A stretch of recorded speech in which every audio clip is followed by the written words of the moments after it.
kita pada hari ini disampaikan oleh Kepala Biro Administrasi Pembangunan serta undangan dan hadirin yang berbahagia. Assalamualaikum warahmatullahi wabarakatuh. Kita semua bisa hadir pada kesempatan pagi hari ini pada kesempatan coaching klinik untuk sektor sanitasi tetap akan kita kawal di dalam di Pokja PKP Pokja yang akan datang ini. Pada masa transisi ini Bapak Ibu, jadi kami sampaikan bahwa sementara memang masih kita terus menjalankan amanah Permendagri untuk kita melaksanakan tahapan-tahapan dalam baik itu penyusunan dokumen SSK maupun nanti implementasi milestone 4 atau kondisi sanitasi aman melalui penguatan peran serta masyarakat, kelembagaan, regulasi, dan kemitraan serta mengoptimalkan sumber pendanaan secara terpadu dan berkelanjutan. Temanya memang cukup panjang Bapak Ibu karena memang kita juga mengakomodir tema dari pusat pada saat itu, yaitu terkait dengan peran serta masyarakat, pelibatan masyarakat. Oleh karena itu memang kita juga perlu sekali lagi Bapak Ibu kami juga memohon di dalam stunting. Jadi dengan dinas pemberdayaan masyarakat dan pemerintahan desa ada di BKKBN terkait stunting dan juga data dari dinas kesehatan. Kalau di BKKBN sendiri ada data terkait dengan resiko stunting. Saya hormati, demikian beberapa hal yang dapat saya sampaikan dalam kesempatan. Dengan ini saya nyatakan resmi dibuka.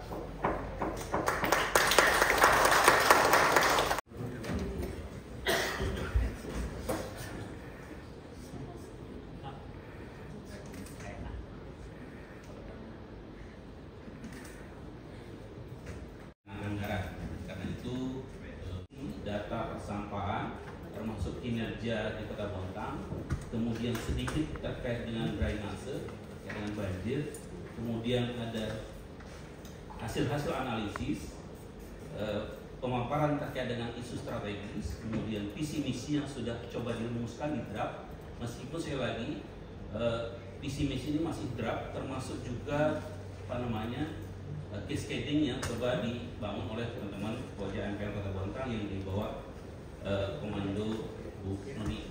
Mungkin perlu kami sampaikan sebelumnya gambaran umum mengenai wilayah Kabupaten Pasir, di mana luas wilayah Kabupaten Pasir sendiri adalah 1.134.378 hektar.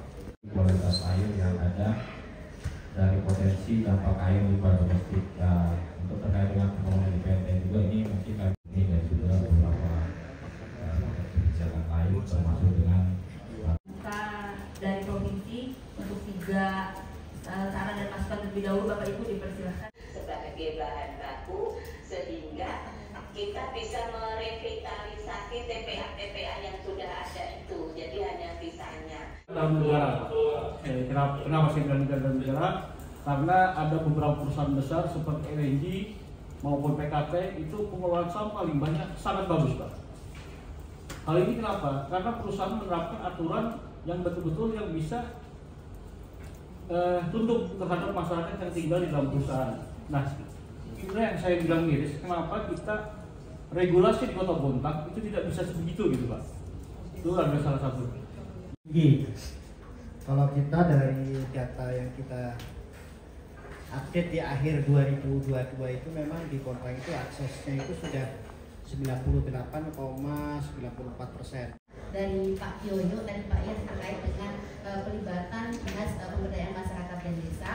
Kebetulan di Kabupaten Pasir untuk dinas tersebut sudah masuk Pak di dalam SKP Pokja PKP, dan harapannya juga fungsi atau peran dari dinas PMD ini adalah dalam pengelolaan ya Pak ya, pengelolaan untuk sarana prasarana yang dilakukan oleh desa. Masyarakat itu sudah kelihatan, Pak Yoyo menyampaikan bahwa kita bisa membangun sanitasi, air limbah ini nggak kelihatan. Jadi memang pada tataran kebijakan sering terabaikan. Kegiatan-kegiatan seperti ini memang ke depan gaungnya lebih di apalagi